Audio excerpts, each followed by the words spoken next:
सोलापूरमध्ये बंजारा समाजाच्या महामोर्चाला सुरुवात झाली आहे आणि बंजारा समाजाच्या एसटीतून आरक्षणाची मागणी आहे।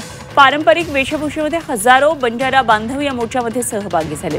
एसटी प्रवर्गामधून आरक्षण न दिल्यास येणाऱ्या काळामध्ये आणखी आंदोलन तीव्र करू असा इशारा या आंदोलनकर्त्यांनी दिला।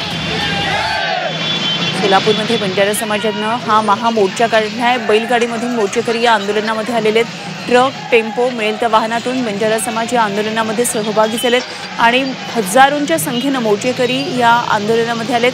यामध्ये महिलांचा सहभाग देखील मोठ्या प्रमाणामध्ये दिसून येतोय। एसटीमधून आरक्षण द्यावं अशी मागणी बंजारा समाजानं लावून दिली आहे। त्या जिल्ह्याजिल्ह्यांमध्ये अशा प्रकारे मोर्चे निघतात। तेव्हा सोलापुरातल्या मोर्चाचा आढावा घेतलाय आमचे प्रतिनिधी अभिषेक आदित्य यांनी।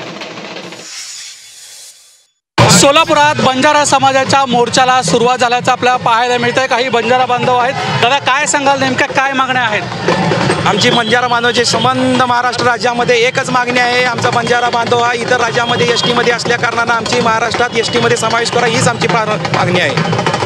आज हजारोंच्या संख्येनं बंजारा बांधव हे सहभागी झालेले आहेत। मात्र मुख्य मागणी तुमची याच्यामध्ये काय असणार आहे आणि ह्याच्या पुढची भूमिका काय असणार आहे?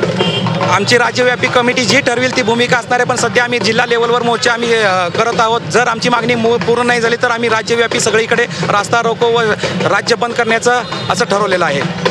एकंदरीत आपण पाहतोय एसटीमधून आरक्षण बंजारा समाजाला मिळालं पाहिजे यासाठी आता बंजारा समाज आक्रमक झाल्याचं आपल्याला पाहायला मिळतंय। सोलापुरातील विजापूर रोड या भागातून या मोर्चाला सुरुवात झालेली आहे आणि कलेक्टर ऑफिसपर्यंत हा मोर्चा निघालेला आहे आणि त्या ठिकाणी त्याचं रूपांतर हे सभेत होणार आहे। कॅमेरामॅन विजय आवटेसह अभिषेक आदेप्पा, जी 24 तास, सोलापूर।